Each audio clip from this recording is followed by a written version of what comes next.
आपके ऊपर इल्ज़ाम ये लगता है कि आप सुन्नी तहरीक के अंदर मौरूसियत को लेकर आए। बिलाल अब्बास कादरी जिस तरह बिलाल सलीम कादरी लेकर आए और आप लेकर आए पाकिस्तान में दीगर सियासी और मजहबी जमातों की तरह आप लोग भी बड़े-बड़े ओहदों पर सुन्नी तहरीक में मौजूद हैं। इस बारे में आप क्या कहेंगे? सुन्नी तहरीक के अंदर तो वैसे मौरूसियत है ही नहीं। ये कायदे सुन्नी तहरीक से लेकर अब्बास कादरी रहमतुल्लाह अलैह और उनके रुफका के। अच्छा, 2023 में सुन्नी तहरीक 2 हिस्सों में तकसीम हुई। आप मरकज़ अहले सुन्नत पर मौजूद थे, तो सरवत एजाज कादरी को निकालने में आपका भी किरदार था, आप उन्हीं के साथ शामिल थे। तो ये क्या सारा पूरा वाक़या हुआ था? फिर आप मरकज़ अहले सुन्नत को छोड़कर 1.5 साल लगभग आपने वहाँ काम किया, फिर आप यहाँ पर आ गए। ये सारा प्रोसेस क्या था? जब मैं मरकज़ अहले सुन्नत पर इस प्रोसेस में मौजूद था, हम थोड़ा बाहर ही रहते थे। उससे पहले तंजीम से ज़्यादा मुदाखलत नहीं करते थे कि यार जो बड़े बैठे हुए तो फिर हमारा क्या काम है। तो हम फिर इख्तलाफात सुनते थे कि आप वहाँ पे 1.5 साल पे रहे, उससे पहले भी आप वहाँ रहे, तो आपने क्या ज़ाती तौर पे कुछ इस तरह का नोटिस किया कि सरवत एजाज कादरी कोई माली बेइज्जतियाँ कर रहे हो या कुछ इस तरह की करप्शन वगैरह कर रहे हो? आपने ज़ाती तौर पर नोटिस किया ये सब? सरवत भाई के ऊपर इन्होंने इल्जाम लगाया खुल के। सरवत भाई की यहाँ मैं खुल के बात कर सकता हूँ, इनका नाम लेकर। सरवत भाई के ऊपर इन्होंने सबसे पहले इल्जाम लगाया प्लॉट बेच के खा। ये शायद उन्होंने बताया नहीं बताया, मैं बता रहा हूँ कि लोगों ने देखा वहाँ प्रेस कॉन्फ्रेंस हुई, फिर रद्द-ए-अमल में यहाँ प्रेस कॉन्फ्रेंस हुई और फिर ये लड़ाई झगड़े, 3 ही लोग और इतनी शहादतें और एक मतलब अजीम मिशन। तो सुन्नी तहरीक के कारकुनान में अवाम में लोगों में क्या तासुर जमा हो कि यार ये दीन के लोग और ताकत के लिए, इक़्तिदार के लिए किस तरह एक दूसरे से लड़ रहे हैं? इसी बात के लिए हम बहुत ज्यादा अफसरदा थे और इसी बात के लिए ये जो सालसी कमेटी का जो कह रहे हैं कि सालसी कमेटी का फैसला, ये फैसला जब नहीं भी हुआ था ना, उससे पहले हम यही बात कर रहे थे। हमने सब उनसे बात करी। अच्छा, आपने आप जिक्र किया आपने सानिया नेशनल पार्क का, तो सानिया नेशनल पार्क के बारे में बताएं कि ये वाकया कैसे हुआ और क्योंकि इसमें सानिया में आपके वालिद की शहादत भी हुई, तो ये पूरा सानिया क्या था और सुन्नी तहरीक की लगभग पूरी क़यादत ही खत्म हो गई थी इसमें। सानिया तो देखें, ये सानिया नेशनल पार्क हुआ, ये यकीनन पूरी दुनिया को ही मालूम है कि ये एक मजहबी इंतशार और एक चीज को खास तौर पर सुन्नी तहरीक की क़यादत को निशाना बनाया। उसकी बेशुमार वजूहात। और किस हद तक मिसयूज हो रहा है इन कानूनों का? मतलब एक जमात के अंदर मजहबी जमात जो खत्म नबूवत को ऑन करती है, जो सबसे बड़ी दावेदार है, उसके रहनुमा एक दूसरे पर इस तरह के इल्जाम लगा रहे हैं, तो आम लोगों का क्या होता हो? मैं यही बात कह रहा हूँ, ये सिर्फ चंद लोगों की अना का मसला था कि किसी न किसी तरह इनको डिग्रेड करना है, इनकी तस्लील करनी है, इस तरह के सवाल डालकर, जो कि हकीकतन आवाम को नहीं मालूम, हमारे कारकुनान को, बेशुमार कारकुनान को नहीं मालूम।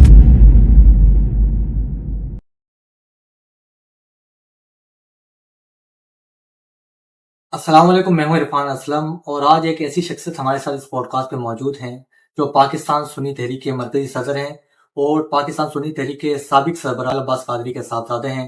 हमारे साथ मौजूद हैं अल्लामा बिलाल अब्बास कादरी साहब। सर, सबसे पहले तो नवाजिश आपके कीमती वक्त की, कैसे मिजाज है आपके? अल्हम्दुलिल्लाह, वालेकुम अस्सलाम वरहमतुल्लाहि वबरकातुहू।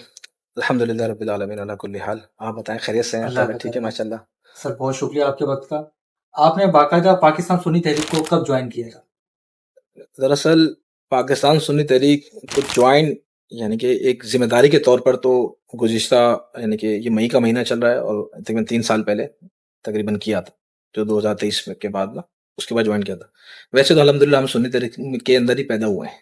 जितनी हमारी उम्र है उतनी सुन्नी तहरीक की ही उम्र है। तो अल्हम्दुलिल्लाह सुन्नी तहरीक में तो बचपन से ही यानी कि वालिद के दौर से ही देख सलीम भाई रहमतुल्लाह अलैह के दौर से ही देखते हुए आ रहे हैं। तो वही जज्बा और वही खून के अंदर सिर्फ सुन्नी तहरीक ही है, इसके अलावा कुछ और है नहीं। जिम्मेदारी के तौर पर मैंने 2023 के अंदर जो तंजीमी मामलात के अंदर इंटरफेरेंस और एक जिम्मेदारी के तौर पर निभाना शुरू की है। इससे पहले भाई कारकुन आप मौजूद थे पार्टी के अंदर, अ, 23 से पहले? इससे पहले उससे पहले जब 2006 में सानिया नेशनल पार्क हुआ था, उसके बाद हम पढ़ाई करने के लिए बाहर चले गए थे, दरअसल नामी वगैरह। उसके बाद जब वापस आए तो उसके बाद यानी कि हम मरकज के साथ ही थे, एक मरकज की काबीना के हिस्सा भी थे। इजलासात में, को मशावरत में, हर चीज में साथ थे सरवत भाई के साथ और जो दीगर हमारे काबीना के अराकीन थे उनके मुशावरत में और हर चीज में पे दर पे। मतलब बड़ी जिम्मेदारी कोई नहीं थी आपके पास? हाँ, यानी कि जिम्मेदारी तो थी पर प्रॉपर तौर पर ऑन होना, जिस तरह आज हम प्रॉपर तौर पर हर काम में बढ़ चढ़कर काम करते हैं, क्योंकि उस टाइम पर पढ़ाई भी चल रही थी तो तंजीमी जिम्मेदारी भी थी, तो पढ़ाई पर ज्यादा तवज्जो दी हुई थी। तंजीमी जिम्मेदारी में ये था कि इजलासात में आकर शिरकत करके मुशावरती कोई भी इजलास हो उसमें बैठकर मुशावरत करके सरवत भाई के साथ और दीगर रहनुमाओं के साथ करते थे। तो काम ज्यादातर फ्रंट पर आकर नहीं करते थे, बस मुशावरत की हद तक और इजलासों की हद तक हम काम करते थे। अच्छा, आपने आप जिक्र किया आपने सानिया नेशनल पार्क का, तो सानिया नेशनल पार्क के बारे में बताएं कि ये वाकया कैसे हुआ और क्योंकि इसमें सानिया में आपके वालिद की शहादत भी हुई, तो ये पूरा सानिया क्या था और सुन्नी तहरीक की लगभग पूरी क़यादत ही खत्म हो गई थी इसमें। सानिया तो देखें, ये जो सानिया नस्ता पारक हुआ, ये यकीनन पूरी दुनिया को ही मालूम है कि ये एक मजहबी इंतशार और एक चीज को खास तौर पर सुन्नी तरीके की क़यादत को निशाना बनाया। उसकी बेशुमार वजूहात, अगर जो लोग जानते हैं सुन्नी तरीका माजी भी, उससे पहले हमारे कायदे सुन्नी तरीके शहीद मोहम्मद सलीम कादरी भाई रहमतुल्लाह अलैह को शहीद किया। और जब उस दौर से ही हमारे बेशुमार कारकुनान और जिम्मेदारान, सलीम रजा भाई, अब्दुल वहीद भाई, बेशुमार रहनुमाओं को शहीद करना शुरू किया। उसकी जो वजह हम समझते हैं वो यही था कि दुश्मनान इस्लाम के कामों में जो रुकावट थी वो सुन्नी तहरीक थी, कि जो इस मुल्क के अंदर मुल्क का अमन खराब करने की कोशिश करते थे, उनके लिए अगर कोई रुकावट थी तो वो सुन्नी तहरीक थी। क्योंकि हमारा ये मानना है, ये यकीन है कि पाकिस्तान को बनाने में भी उलमा अहले सुन्नत का बहुत बड़ा किरदार रहा है। तो इस मुल्क को बनाने में भी हमारे हमारे अकाबिरीन का किरदार रहा है, तो इस मुल्क के तहफ़्फ़ुज़ के लिए भी हमारे अकाबिरीन ने अपना किरदार अदा किया। और जिस तरह माजी के आप 1980 की दिहाई उठाएं, 85 की उठाएं, उस दौर में जो मामला चलते थे, अहले सुन्नत की मसाजिद के ऊपर कब्जे होना, अहले सुन्नत के लोगों को, उलमा कराम को मारना, यानी कि इवन के लब्बैक या रसूलुल्लाह सल्लल्लाहु अलैहि वसल्लम का नारा लगाने वालों का आप और हम उम्र है। हमारे जो अकाबिरीन है, जो बड़े हैं, बुजुर्ग हैं, हमारे वालिदैन हो गए, उनके बड़े हो गए, वो बताते हैं कि जिस तरह का माहौल था कि या रसूलुल्लाह का नारा लगाना, फिर लोग कत्ल हो जाते थे उस दौर में। तो उसी वजह से ये सुन्नी तहरीक की बुनियाद रखी गई, और वही उन दुश्मनों को ये खटकता रहा कि अब ये रुकावट आ रहे हैं हमारे इन कामों में। क्योंकि आज अहले सुन्नत का जो बोलबाला है, जो एक उरूज अल्लाह अज़्ज़ व जल ने अहले सुन्नत को उरूज अता फरमाया है। आज गली गली महफिलें सजाई जाती हैं, गली गली मिलाद बनाए जाते हैं, या रसूलुल्लाह का नारा लगाया जाता है। तो हमारे अकाबिरीन की इसमें बेशुमार कुर्बानियां हैं, जिसकी शान वजह नस्तर पार्क के वक्त आप कहाँ मौजूद थे? सारे नस्ता पारक वाले दिन, अगर 12 रबीउल अव्वल का जो दिन था, उस दिन वाले साहब जब घर से निकल रहे थे, तो उन्होंने मुझे कहा, मैं अक्सर वाले साहब के साथ ना 11 रबीउल अव्वल की रैली में, 12 के जुलूस में कभी कभार जाता था, 11 की रैली में ज्यादातर जाता था, और प्रोग्रामात में अब्बू के साथ जाना होता था। तो उस दिन भी वाले साहब निकलने लगे, तो मैंने वाले साहब से कहा कि मुझे थोड़े पैसे दे, मैं आज अपने दोस्तों के साथ, आज आपके साथ ही, उन्होंने मुझे कहा कि आप मेरे साथ चलो। मैंने, नहीं, आज आपके साथ ही, मैं अपने दोस्तों के साथ आऊंगा उस गाड़ी में। तो उन्होंने कहा चलो ठीक है, गाड़ी पीछे ही रखना ना। मैंने ठीक है। हम वहां से निकल गए, और जुलूस जिस तरह निकला, हम पीछे की तरफ थे, बहुत पीछे थे, क्योंकि हमें आगे नहीं आते थे, बहुत छोटे थे उस टाइम, गालिबन 13-14 साल उम्र थी। तो दोस्तों के आ रहे थे, फिर वो वाले साहब वगैरह जब नस्ता पार्क की तरफ चले गए, तो फिर हम निकल गए वहां से। तो मैं करीब ही पहुंचा था, गालिबन ये जो हमारा घर है जो एबी सीनियर लाइन के अंदर, वहीं पहुंचा था। तो एकदम आवाज आई घर से बाहर निकल के, दोस्त सामने से बाहर निकलता हुआ आया, इसने बोला नस्ता पार्क में बम धमाका हुआ है। तो उसी वक्त फिर हम लोग वापस की तरफ भागे, तो वहाँ रास्ते ब्लॉक हो चुके थे, यानी कि एक आवाम का हुजूम जमा हो गया था। तो फिर वो हॉस्पिटल वाला सिस्टम बाकी जो, उसके बाद तो फिर मैं घर ही आ गया था, क्योंकि बहुत हुजूम और एक अफरा तफरी मच गई थी उस टाइम पर, क्योंकि बिल्कुल ताज़ा ताज़ा वो था। तो मैं उस वक्त जब सारा नस्ता पार्क का हुआ, कंफर्म हुआ, हम लोग नस्ता पार्क की तरफ भागे, जब रास्ता नहीं मिला, तो मैं वापस घर की तरफ लौट आया, कि वालदा है, बहनें, भाई, दादी थी, तो उनको संभाला। और यही इस हद तक ही रह सका। अच्छा, आपके ऊपर इल्जाम ये लगता है कि आप सुन्नी तहरीक के अंदर मौरूसियत को लेकर आए, बिलाल अब्बास कादरी, जिस तरह बिलाल सलीम कादरी लेकर आए, और आप लेकर आए पाकिस्तान में दीगर सियासी और मजहबी जमातों की तरह आप लोग भी बड़े बड़े ओहदों पर सुन्नी तहरीक में मौजूद हैं। इस बारे में आप क्या कहेंगे? सुन्नी तहरीक के अंदर तो वैसे मौरूसियत है ही नहीं। ये कायदे सुन्नी तहरीक से लेकर अब्बास कादरी रहमतुल्लाह अलैह और उनके रुफ़क़ा के सामने सुन्नी तहरीक के अंदर मौरूसियत नहीं है। देखिए, सुन्नी तहरीक इस बात को ना जानबूझकर एक लॉबिंग के तहत इस बात को उजागर किया जा रहा था कि ये मौरूसियत आ रही है, हालांकि ऐसा नहीं था। जब जो 3 साल पहले मुझे जिम्मेदारी दी गई थी, तो उस टाइम मैंने इनकार कर दिया था कि मुझे जिम्मेदार नहीं बनना। मैं आप लोगों के साथ हूँ, शाना बशाना खड़ा हूँ, जिस तरह मैं पहले खड़ा रहता था, शाना बशाना हर काम में जो भी हो, यानी कि गायबाना मदद जो करते थे, वो उसमें हम उसमें किरदार अदा करेंगे। मैं अपना कारोबार कर रहा हूँ, मुझे अपना कारोबार करने दिया जाए। तो वो जबरदस्ती तमाम साथियों ने मिलकर जबरदस्ती मुझे कि यार नहीं, ये है, जरूरी है, तो आप आए। तो इस वजह से वो एक जिम्मेदारी दी गई थी। और उसके अलावा फिर वो इलेक्शन हुआ, वो जो भी है, वो फिर फिर कभी इंशाल्लाह इस पर डिस्कस नहीं, करेंगे। आपने कहा कि सुन्नी तहरीक में मौरूसियत नहीं है, तो आज सरवत एजाज कादरी के बाद सुन्नी तहरीक के मरकजी सदर आप हैं और मरकजी जनरल सेक्रेटरी सलीम कादरी के साहबजादे हैं, तो ये मौरूसियत नहीं तो और क्या है? ये मौरूसियत नहीं, ये अवाम की, हमारे लोगों की चाहत है। हमने मौरूसियत अगर हमने जाहिर करनी होती कि हमारा हक है, तो फिर तो मैं शरद भाई से भी इख्तलाफ कर जाता कि भाई ये तो मेरे वाले साहब की जगह थी, तो आप मुझे दें। यानी कि ये आज की आप बात कर रहे हैं 2026 के अंदर, 2006 में साना नस्ता पार्क हुआ, तो मौरूसियत अगर करनी होती तो मैं खुद भी खड़ा हो सकता था उस टाइम पर। उस टाइम आप छोटे थे ना, मेरे चाचा इसलिए थे, नहीं कर सकते थे। मेरे चाचा थे, अच्छा। तो बाकायदा उनको तो सरोद भाई भी इस बात पे गवाह है और हमारी सुप्रीम काउंसिल थी, उन्होंने उनको ऑप्शन दिया था कि आप अपने अब्बास भाई की जगह संभाले। उन्होंने लो, ये जो मेरा मैं नहीं कर सकता वो मैं जिम्मेदारी कैसे ले लूं, तो आप अपने तंजीमी लोगों को ही, जो सीनियर लोग हैं, जो पुराने लोग हैं, आप उन्हीं में से किसी को चुनो। तो अगर मौरूसियत का होता तो मेरे चाचा भी लेकर अपनी जिम्मेदारी निभा सकते थे, फिर आप कह सकते थे कि मौरूसियत नहीं, तो सवाल मेरा वहीं पर आ गया, तो अब क्यों नहीं है सीनियर लोगों को, अब वो जिम्मेदारी जो आपको दी गई है वो सीनियर लोगों को क्यों नहीं दी गई? ये उन सीनियर लोगों की ही वजह से मैं यहाँ बैठा हूँ, अच्छा। क्योंकि उन सीनियर लोगों का ही तकाजा था, उनकी ख्वाहिश थी कि आप भी जिम्मेदारी पर आकर अपना काम किरदार अदा करें। ये उनकी ख्वाहिशात के मुताबिक अवाम की, जो हमारे कारकुनान की मोहब्बत है और हमसे अब्बास कादरी रहमतुल्लाह के बेटे होने की हैसियत से वो मोहब्बत बेतहाशा करते हैं, तो उनका ये तकाजा था, उनकी ये आरजू थी, रिक्वेस्ट थी ये हमसे कि आप जिम्मेदारी पर आए और इस पर आकर काम करें। हमने खुद से कोई ये ओहदा, या तो होता है ना कि हमने कोई रिक्वायर्ड किया हो, डिमांड करके कोई लिया हो, तो ऐसा कुछ भी नहीं है। अच्छा, 2023 में सुन्नी तहरीक दो हिस्सों में तकसीम हुई, आप मरकज अहले सुन्नत पर मौजूद थे, तो सरवत एजाज कादरी को निकालने में आपका भी किरदार था, आप उन्हीं के साथ शामिल थे, तो ये क्या सारा पूरा वाकया हुआ था? फिर आप मरकज अहले सुन्नत को छोड़कर 1.5 साल लगभग आपने वहां काम किया, फिर आप यहाँ पर आ गए, ये सारा प्रोसेस क्या था? मुख्तसर मैं करूं तो जब मैं मरकज अहले सुन्नत पर इस प्रोसेस में मौजूद था, तो हम थोड़ा बाहर ही रहते थे, उससे पहले तंजीम से ज्यादा मदाखलत नहीं करते थे कि यार जो बड़े बैठे हुए तो फिर हमारा क्या काम है। तो हम फिर इख्तलाफात सुनते थे, हम उस पर बात भी करते थे। कई दफा सरद भाई से मैंने खुद भी बात करी कि भाई ये इस तरह की गुफ्तगू आ रही है, तो इसके बारे में क्या मौकिफ है। सरद भाई ने जवाब भी दिया। इख्तलाफात का आगाज कहाँ से हुआ? ये इख्तलाफात का आगाज ना एक सिस्टम के तहत हुआ, एक लॉबिंग के तहत। इस पर आप लोगों के शायद मालूमात में हो या नहीं हो, बताया जाता है कि 10 महीने का प्रोसेस गुजरा, 10 महीने का एक किरदार, साल से कमेटी किरदार रहा। ये 10 महीने का सिर्फ किरदार नहीं था, ये हमें भी बाद में जाकर पता लगा जब हम शामिल हुए ना। नहीं, आप इसको लॉबिंग कर रहे हैं, आप भी तो खुद इसी लॉबिंग मैं वही बताने लगा ना, हम तो बहुत देर में आए। इसकी लॉबिंग तो तकरीबन 3-4 साल 5 साल पहले से ही शुरू हो गई थी। कौन कर रहा था? जो लोग आज इक़्तिदार पर बैठे हुए,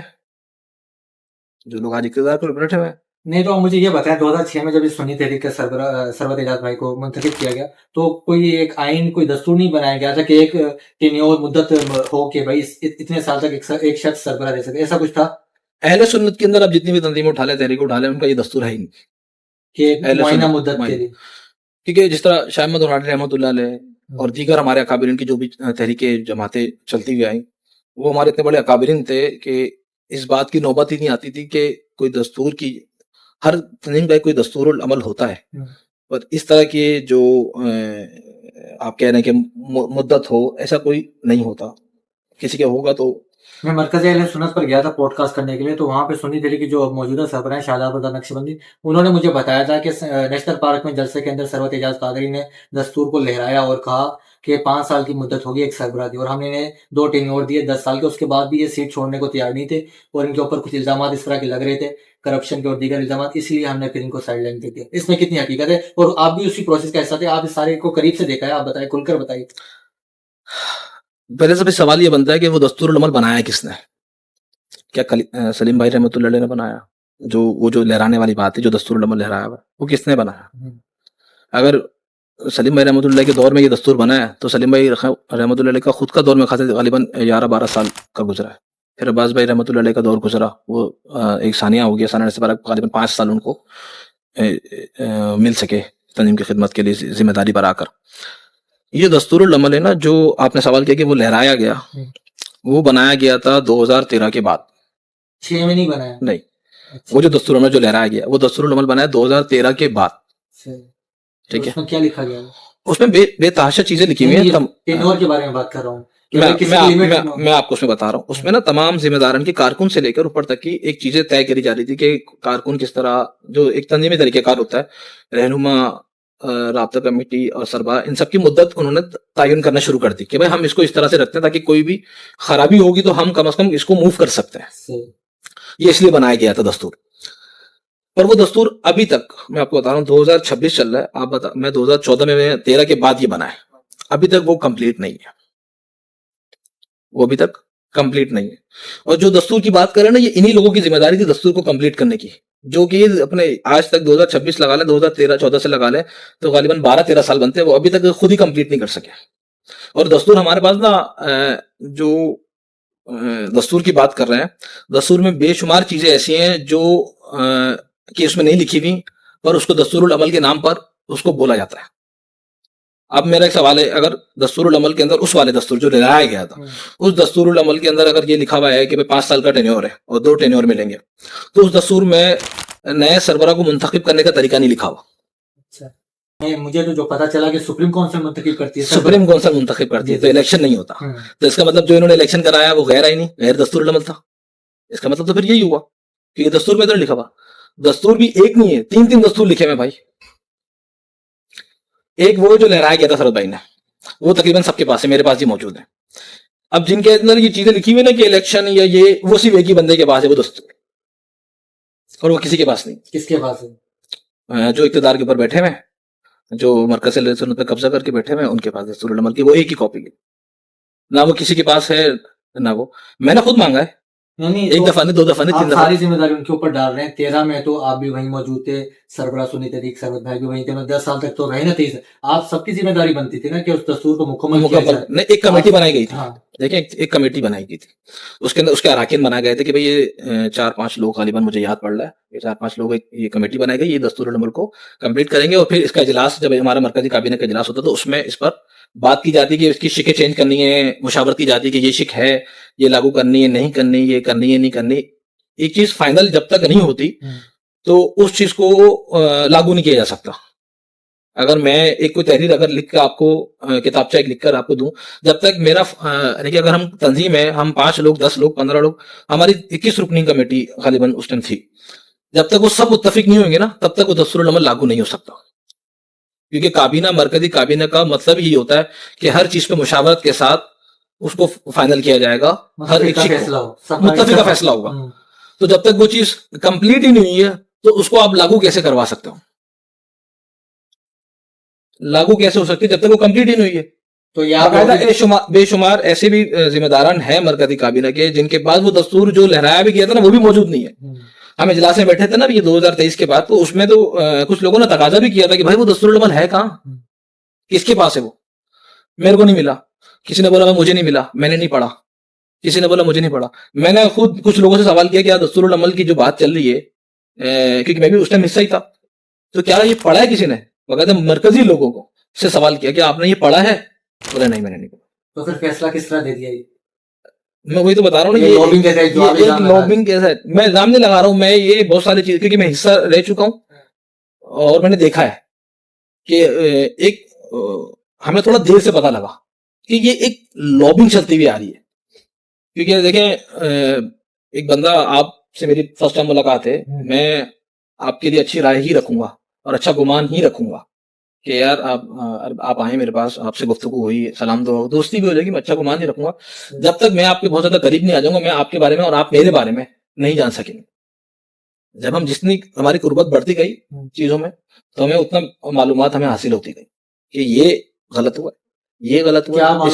बताएं क्या मालूमात? नहीं सर, आप लॉबिंग का बोले ना कि लॉबिंग का इल्जाम लगा रहे, नहीं तो क्या मैंने देखा ना कि लॉबिंग हो रही है, आपको क्या पता चला? इस पर वर्क शुरू हुआ पंजाब से, अंदर से, पंजाब के अंदर से हर एक जिम्मेदार के पास जा जाकर उनके इख्तलाफात हर जगह होते हैं, अच्छाई बुराई भी हर जगह होती है, कहीं अच्छी पॉलिसियां भी बयान होती हैं, कहीं पर खराबियां। फैसला करना इंसान है ना, गलती का पुतला है। अगर कोई फैसला गलत हो जाए तो यानी कि उसको आपने इतना बड़ा करके उस गलत वाली बात को आपने लोगों के फर्दन बोलते ना, सीना भी सीना जाकर इस पर वर्क किया गया कि ये हो रहा है, सरवत इजाज कादिर साहब ये कर रहे हैं, सरवत इजाज कादिर साहब ये कर रहे हैं, सरवत इजाज कादिर साहब ये कर रहे हैं, सरवत इजाज कादिर साहब ने पैसे खा लिए, सरवत इजाज कादिर साहब के ऊपर शरई मसला है। मतलब फर्दर अच्छा देखें, जो लोग दूर बैठे हुए ना, जो मरकजी, क्योंकि हमारा बीच में ना गैप आ गया था मरकजी काबीना के इजलास के अंदर, तो अब जो लोग होगा जिनसे सरहद भाई का राब्ता नहीं है, मतलब वाया चैनल आता है ना, वाया थ्रू कि भाई जिम्मेदार के ऊपर जिम्मेदार है, तो उस जिम्मेदार का सरहद भाई से राब्ता नहीं है, या कराची के मरकजी लोगों से राब्ता नहीं है, तो उसको वहां बैठ कर जो बताया जाएगा ना, वो उस पर यकीन कर लेगा, क्योंकि वो रोज उनको देख रहा होता है। तो एक वो बोलते हैं ना, झूठ भी इतनी बार बोलो कि सामने वाला सच समझने लग जाए, तो इस तरह से ये हुआ है। आपकी क्या राय, सरवत एजाज कादरी को जब वहां से निकाला गया तो क्या उन्हें यहाँ से जमात को चलाना चाहिए था, उनका दुरुस्त इक़दाम था, या उनको मरकज को ही ऑन करना चाहिए था, या बाहैसियत कारकुन सारी जिंदगी गुजार देते? असल में सरवत भाई पार्टी में टूट फूट ना होती। इसका हमने भी बहुत वहां बैठकर हमने उन लोगों से भी बात करी थी, जब मैं वहां बैठा हुआ, जब ये सालसी कमेटी का वाला मसला चल रहा था, हमने वहां भी बैठ के बात करी थी कि इसको इंतशार की तरफ ना लेके जाया जाए, इसको बैठकर सुलझा लिया जाए। और कुछ लोगों की मगर मस्जिद थी कि हमने इसी तरह से किरदार अदा करना है। कुछ लोगों ने इसको जाती मतनीम से बढ़कर, इसको जाती अना का मसला बनाकर, इस बात को बैठने की तरफ के बगैर बैठे कोई बातचीत हो जाए, इस पर नहीं आने दिया गया। कुछ लोगों ने कोशिश भी की वहां पर, ऐसा नहीं है कि सारे लोगों ने एक तरह किया, कुछ लोगों ने ये किरदार भी अदा करने की कोशिश करी कि बैठकर इस मामले को हल कर लिया जाए। और पर जो जिन लोगों की ये कोशिश थी ना कि इंतशार ही करना है, इनको भगाना ही है या इस तरह का फैसला करना ही है, क्योंकि वो एक क्योंकि ज़ाहिर बात है, जो बोलते ना साहिब इक़्तिदार और साहिब माल वाला सिस्टम, भाई जो ज़ाहिर बात है, जो माल लगा रहे थे लोग भी उसकी भी सुनते थे कि भाई ये मैंने पहले भी इल्जाम सुने, तो ये कौन इन्वेस्टर कौन है सुन्नी तहरीक के अंदर, किसके पास इतना पैसा? हमारे पास तो इन्वेस्टर ही नहीं भाई, हम तो यहाँ पर बैठ के आपस में बहस कर रहे होते हैं कि भाई प्रोग्राम करना है, इसके पैसे निकालो सब अपने जेबों से। हमारे पास तो कोई इन्वेस्टर नहीं। वहां पर कौन है? वहां पर बहुत सारे लोगों को, इन्वेस्टर को तो हमें नहीं मालूम कि कौन कौन इन्वेस्टर है, वहां तो बहुत सारे लोग बताते हैं कि एक ही बंदा चला रहा है। कौन? उनको मालूम होगा यार, आप बताएं ना, खुलकर बताएं। नहीं, बात ये कि ये बात मैं नहीं समझता कि नाम लेकर खामखाई का वो बोलते ना, वो कुछ भी नहीं है और नाम लेकर खामखाई। नहीं, मैंने अगले दिन प्रेस कॉन्फ्रेंस सुनी थी सरवत भाई की भी यहाँ पे, तो वो भी इसी तरह के इल्जाम लगा रहे, मगर आप लोग नाम लेने से इतने हिचकिचाते? नाम लेने से हिचकिचाते नहीं है, असल में हम नहीं चाहते कि ये असल में काफी अर्सा हो गया एक खामोशी और अपने अपने काम में लगे हुए, हम नहीं चाहते कि इस बात को दोबारा से करके उजागर करके खामखाई जो, क्योंकि हम तो कह रहे हैं कि हमने तो दरवाजे खोल के रखे हैं, चाहे वो सलीम भाई के रहमतुल्लाह के दौर से लगे आज तक जो भी है, हम सबके लिए दरवाजे खोल के रखे हुए। ज्यादा इंतजार इसलिए नहीं करना चाहते कि मजीद दिलों में दूरियां ना आ जाए। हमने उस टाइम पर भी यही किरदार अदा किया था कि यार इतना करो, अगर आप इस तरह इंतजार फैलाओगे तो कल को अगर किसी टेबल पर बैठना पड़ गया तो आंख कैसे मिलाओगे एक दूसरे से। सही। आखिरी मेरे 2 सवाल थे इसी से जुड़े कि आप वहां पे 1.5 साल पे रहे, उससे पहले भी आप वहां रहे, तो आपने क्या जाती तौर पे कुछ इस तरह का नोटिस किया कि सरवत एजाज कादरी कोई खाली बेजातियां कर रहे हो या कुछ इस तरह की करप्शन वगैरह कर रहे हो? आपने जाती तौर पर नोटिस किया ये सब? देखिए, मैं इस पर भी बात बताऊं, सरवत भाई के ऊपर इन्होंने इल्जाम लगाया खुल के। सरवत भाई की यहाँ मैं खुल के बात कर सकता हूँ इनका नाम लेकर, क्योंकि मेरे साथ हैं तो मैं इनके नाम ले सकता हूँ, वो समझते हैं। दूसरों का नाम लूंगा तो खामखा आ जाएगा, इल्जाम है ये है वो। सरवत भाई के ऊपर इन्होंने सबसे पहले इल्जाम लगाया प्लॉट बेच के खा गया सरवत भाई। ये शायद उन्होंने बताया नहीं बताया, मैं बता रहा हूँ।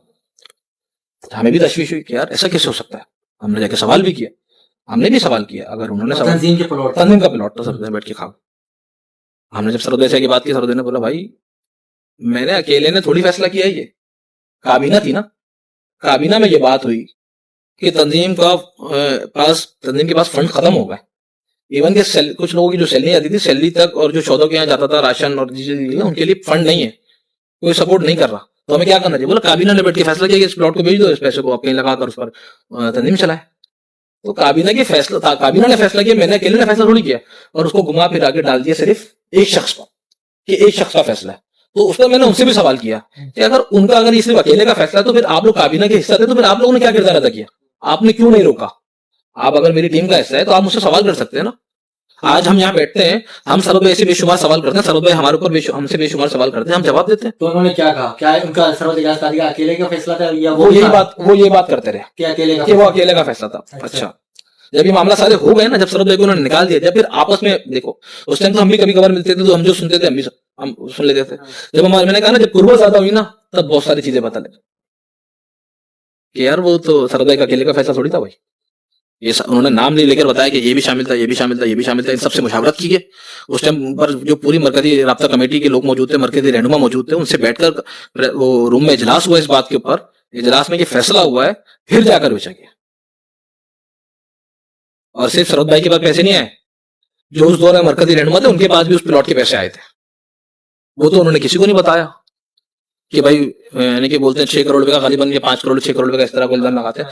तो वो तो ये नहीं बता रहे कि 1 करोड़ 80 लाख रुपए का जो टोकन था वो तो मैंने अपने अकाउंट में लगवाया था, वो तो आवाम को नहीं बता रहे।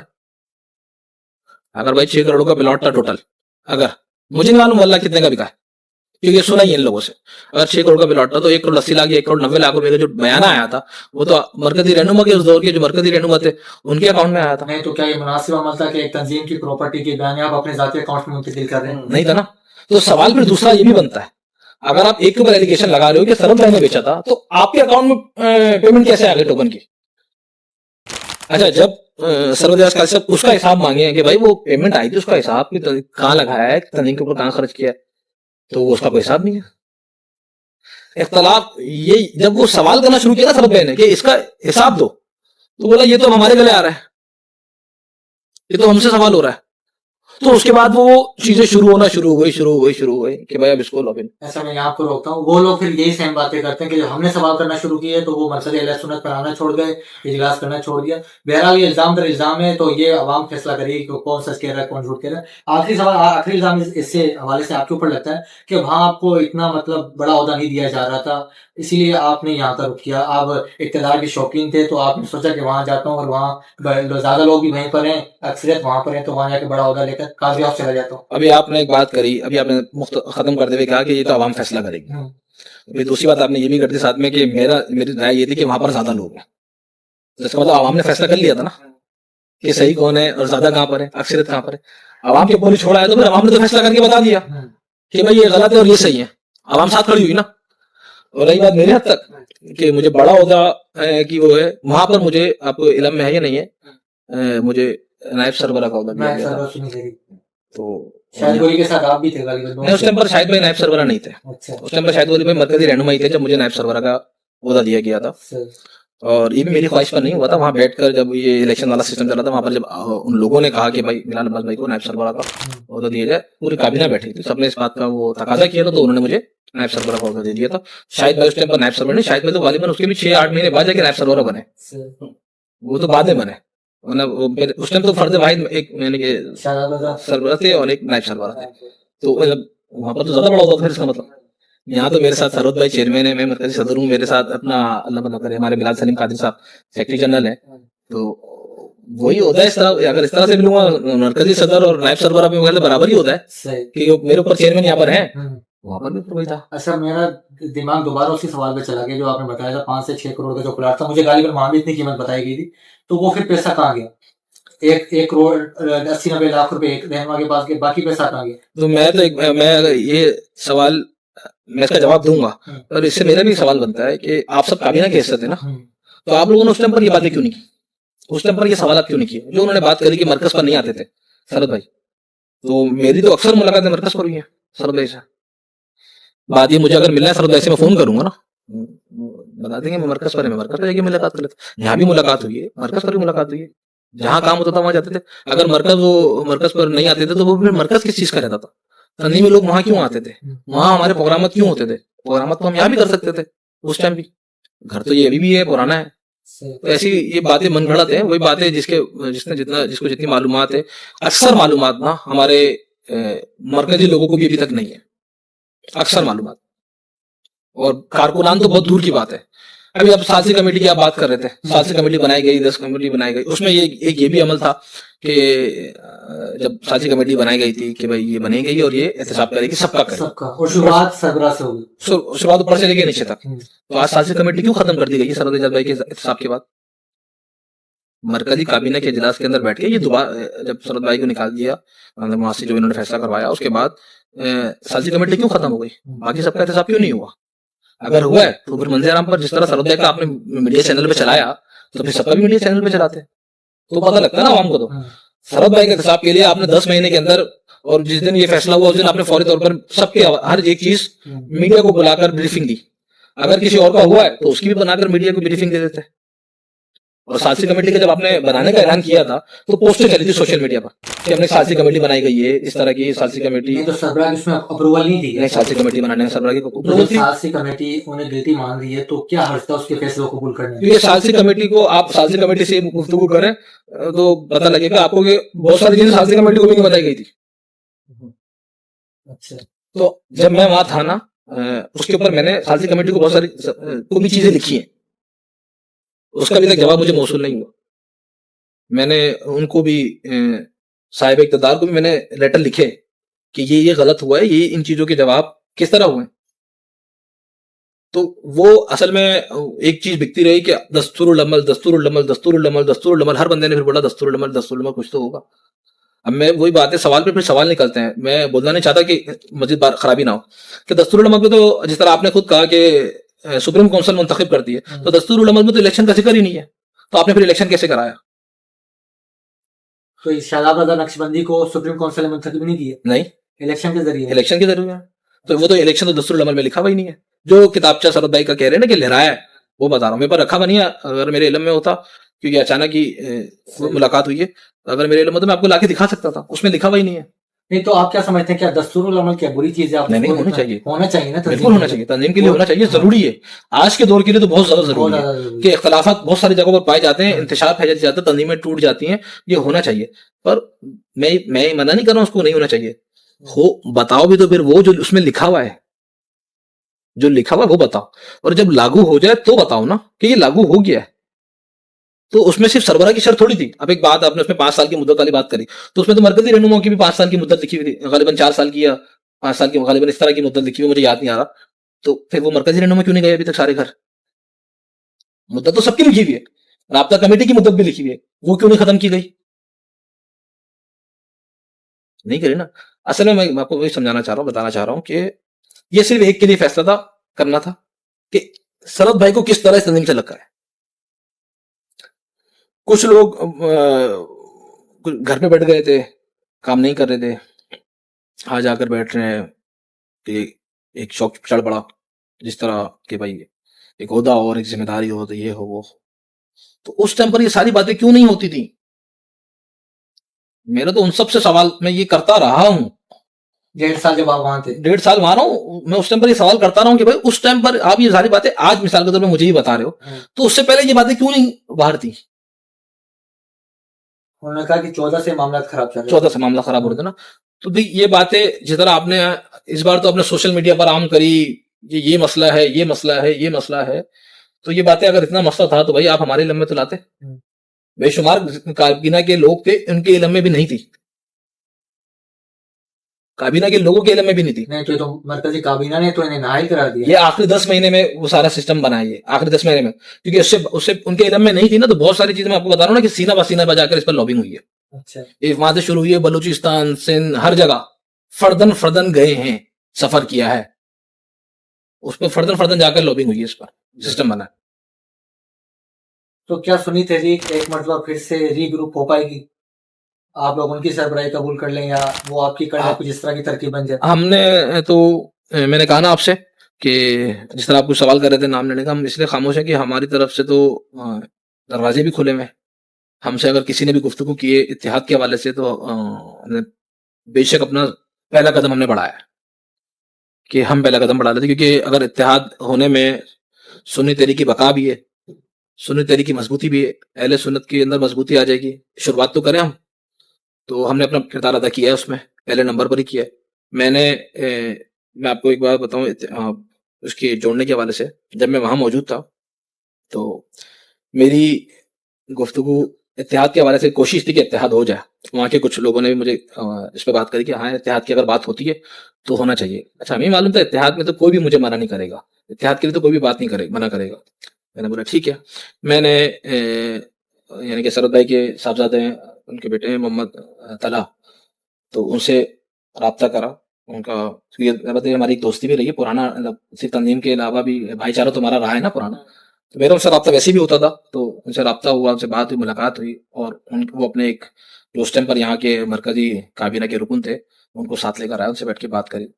तो काफी देर मुलाकात के बाद, बात के बाद मुझे एक जवाब, जब हमने इत्तेहाद की बात करी ना, तो तला भाई ने और उनके जो साथी थे गुलाम मुस्तफा भाई, उन्होंने मुझे कहा कि बिलाल भाई अगर आप समझते हैं कि इत्तेहाद हो जाएगा और अच्छा है तो हमारी तरफ से आपको गो हेड है। मैंने कहा फिर वही सीटों का मसला। उन्होंने मुझे कहा कि ना बिलाल सलीम भाई को सीट का ओहदे का लालच है, और तला ने कहा कि ना मेरे वाले साहब को, आप बात कर लें, जिस ओहदे पर आप चाहें ना उस ओहदे पर लेके जाकर बिठा दें। क्या कहा? जिस सौदे पर आप चाहें उस सौदे पर। तो फिर इत्तेहाद के लिए वहां से क्या जवाब है? मैंने वहां के जो साहिब इक़्तिदार है, मैंने उनसे पर्सनल में मुलाकात करी, अकेले बात करी कि असल में हमारे ना बात को तोड़ मोड़ के जरूर बता के ना फिर माहौल खराब कर दिया जाता है। तो मैंने बोला पहले बात हो जाए अकेले में कि क्या राय है, फिर उस पर उसके हिसाब से आप बात करेंगे ताकि सबको फिर बिठा के उस पर मुशावरत करी जाए। मैंने उनको जाकर ये सारी बात उनको आगाह किया और मैंने उससे कहा, मैंने अब तो मसला ही खत्म है। जब वो सरबराही के लिए भी वो हर चीज के लिए वो कॉम्प्रोमाइज करने को तैयार है। अच्छा, मैंने उनसे तला से और उनसे ये बात भी की थी कि भाई सरबरा शराब ही रहेंगे। अच्छा, तो उन्होंने मुझे एग्री हो गए थे वो। उन्होंने मुझे बोला कि आपको जिस पे समझ में आता है आप कर लें, अगर आपको लगता है तंजीम बेहतर होती है तो तंजीम को बेहतर करने के लिए हम ये भी करने को तैयार है। मैंने वहां जाकर ये बात बताई उनको, पर कोई इस पर रिस्पॉन्स नहीं आया। बोला मुशावरत करते हैं। फिर क्या हुआ? नहीं हुआ? मैंने बोला ठीक है। उसके बाद काबीना का इजलास था, कुछ गलबन हफ्ते बाद या 2 हफ्ते बाद मरकजी काबीना का इजलास था। वहां पर मैंने इनको फिर याद दहानी करवाई कि इसी तरह से उस बात को भी याद करके कर लिएगा तो बेहतर हो जाएगा। काबीना का इजलास हो रहा है, पूरे पाकिस्तान से लोग आए हैं, तो उसमें मुशावरत हो जाएगी, तो जो यस और नो करना होगा ताकि मुझे भी इनको जवाब देने में आसानी हो जाएगी ना, क्योंकि मैंने इनसे गोएड तो ले लिया, और एक गोएड की भी एक लिमिट होती है ना कि यार 4 दिन का है, 6 दिन का, 8 दिन का, मुनासिब नहीं लगता ना कि मैं एक गोएड लेकर आ गया और उसके बाद मैं इनको रिस्पॉन्स नहीं कर रहा हूँ। तो ये मेरी तरफ से मैं परेशान हो रहा था कि यार 1 दिन हो गया, 2 दिन हो गए, मैं जवाब नहीं दे पा रहा हूँ। तो क्या उस मरकजी काबीना के इजलास में उन्होंने डिस्कस ही नहीं किया इस बात को। तो क्यों नहीं किया? जब ये इत्तेहाद बन रहा था, तंजीम दोबारा और सरबराही भी उनके पास आ रही थी, तो क्या वजूहत बनी? आप क्या समझते हैं? मैं वही तो बता रहा हूँ ना, ये इक़्तिदार का मसला था सर। इक़्तिदार तो मिल रहा था, ऑलरेडी मिल रहा था ना, सरबराह बन गया। सिर्फ मैंने कहा ना, जब निकालने पर भी हम कह रहे थे ना कि आप बैठ के इस पर बात करके, कुछ लोगों की अना का मसला बन गया था कि ये करना ही करना है। अच्छा, निकालना ही निकालना। सही। तो मैंने तो बोला भाई मैंने तो ये तक बोला कि हजरत जो आप बोलोगे मैं उस जगह पर लाकर सरद भाई को और बिलाल सलीम भाई को लाकर एडजस्ट कर लेंगे। पर ऐसा तो हमें भी मालूम था, और तला से बात हुई थी, तला को भी मालूम था कि ऐसा कोई होता नहीं देंगे जिसमें तस्लील हो। 18 साल 19 साल एक सरबराही के मकाम पर रहते, कोई ऐसा ही होता होगा ना जो उनके मनसब को बराबर रखता हो, ताकि एक अच्छा लगे कि 18 साल 19 साल की खदमात रही है, तो उसके बराबर। इसीलिए उन्होंने मुझ पर भरोसा किया, मेरे ऊपर छोड़ दिया। उन्होंने एक डिमांड तक नहीं करी मुझसे कि भाई या तो ये हो, मगर वहां से कोई पॉजिटिव रिस्पॉन्स नहीं आया। 2 दफा मैंने इस पर गुफ्तगू हुई, दोनों दफा कोई रिस्पॉन्स नहीं आया। तो तीसरी दफा मैंने फिर इस पर बात करना छोड़ दी। फिर एक दफा का वाकया आपको बताऊं कि हम आपस में इजलास में बैठे हुए थे, उसमें ये गुफ्तगू छेड़ी थी, तो मैंने सबके सामने फिर बोला, क्योंकि 2 दफा तो मैंने अकेले में बोला था। जो कराची के मरकजी काबीना के लोग थे, मैंने उनके सामने बोला कि भाई मैंने इनको हजरत को 2 दफा इस बात को बताया है मैंने कि भाई ये मेरी बात हुई है और इसी पर हो जाए। तो दीगर लोगों की क्या राय थी? दीगर लोगों की तो इस पर वो थी अच्छी बात थी कि यार अगर ऐसा होता है तो कर लो। और जरबते मैंने कहा ना, वो जो चला रहा है ना सिस्टम, कौन चला रहा है? तो उनकी हामी भरेगी तो वो हो जाएगा ना। वो तो अपना बदला ले रहे हैं कि 6 साल मैं घर में बैठा रहा हूँ, तो मैं भी घर में बैठा के रखूंगा। सिस्टम कौन चला रहा है? सिस्टम तो हम लोग तो यहाँ पर बैठ के हम मिलकर चला रहे हैं। यानी वहां पे कौन चला रहा है? वहां पर तो आप किसी से भी नाम पूछेंगे वो एक ही नाम देगा, शायद गौरी का।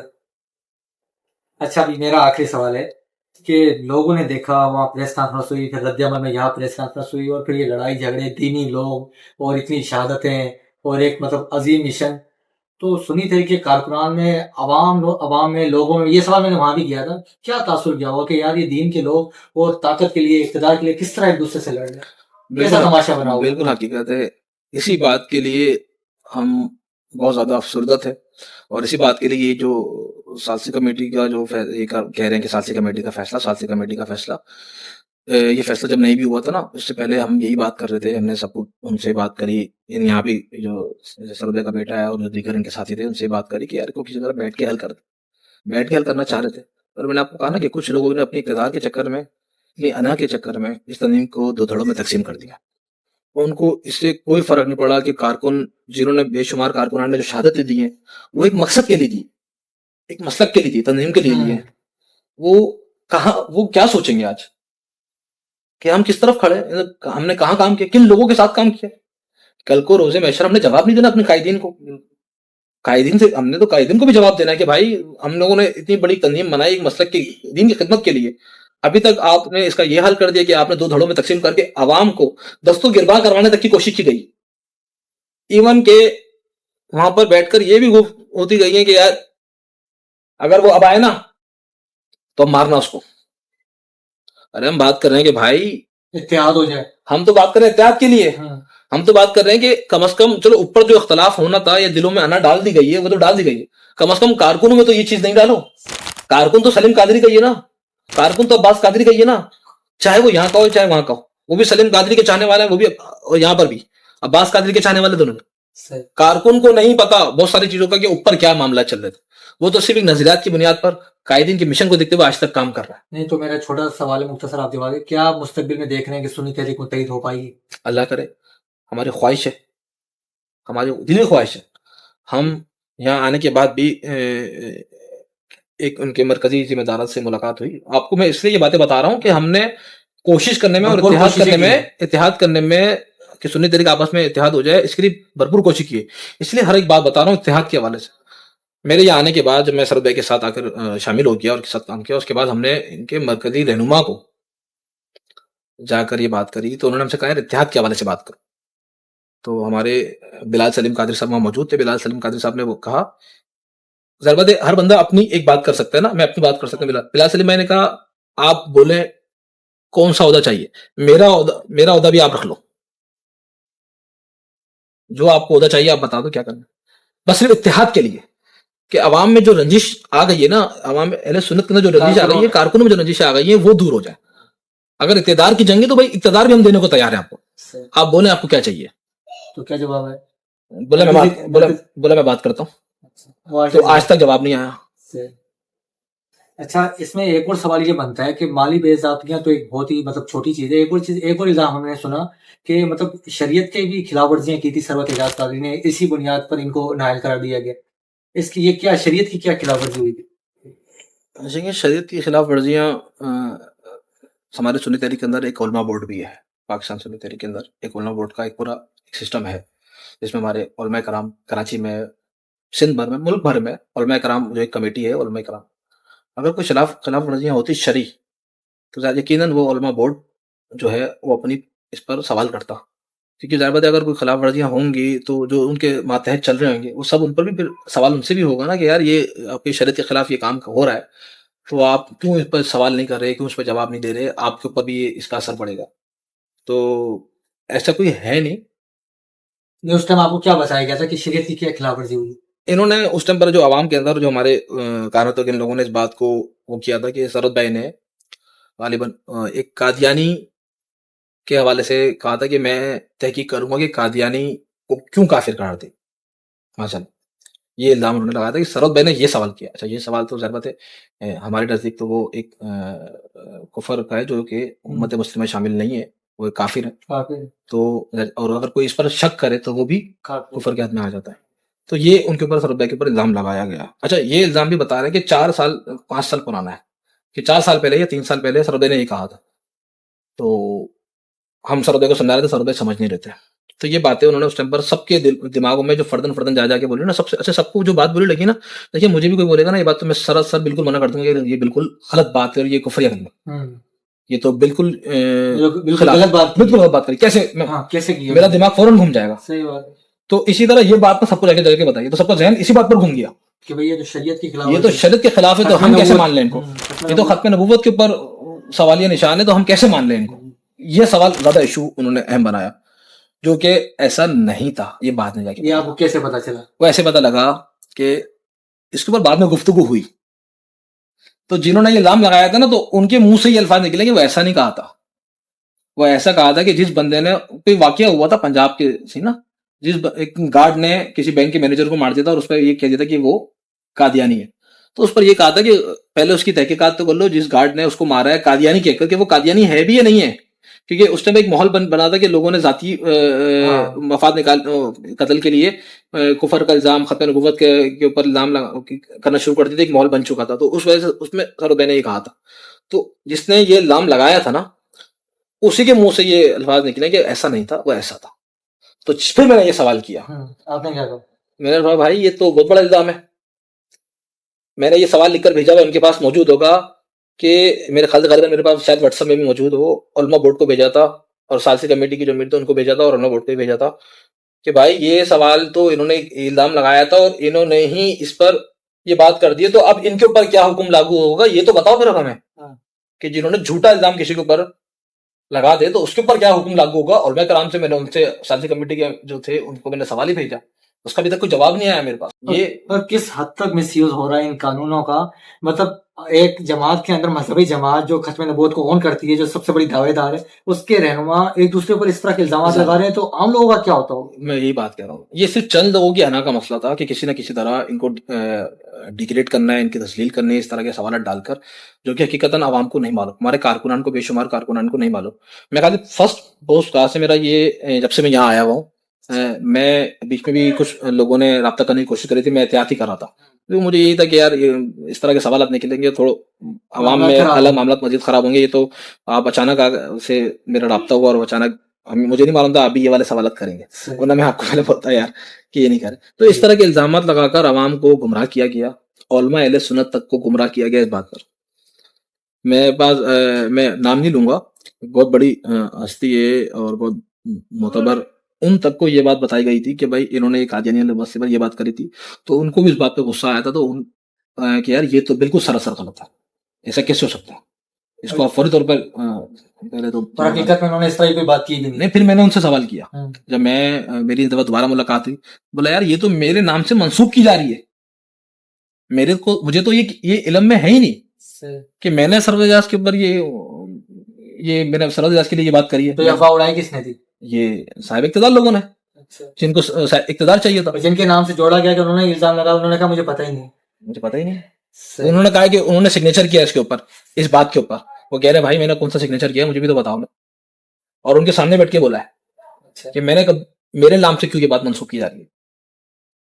तो मैं तो उस टाइम पर भी वो उनसे कहने लगा था कि भाई अब इसका जवाब आप ही दे दो, और जवाब कोई आया नहीं, क्योंकि झूठ के पाँव नहीं होते, एक ना एक दिन हर चीज हकाइक के सामने जरूर आएगी। और ऐसा ना हो खुदा ना खास्ता कि अवाम जाकर गिरबान पकड़ के पूछे कि आपने ये इल्जाम लगाया। इससे बेहतर है कि अपनी चीजों को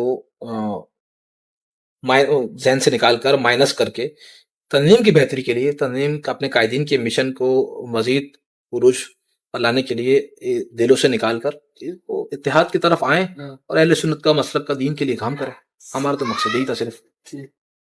चलें, बहुत शुक्रिया अल्लामा बिलाल अब्बास कादिर साहब, ये सुन्नी तहरीक के मरकजी सदर थे। आज इनके साथ हमने पॉडकास्ट की और हम उम्मीद करते हैं कि मुस्तकबिल में सुन्नी तहरीक एक मरतबा फिर से मुत्तहिद हो पाए। बहुत शुक्रिया।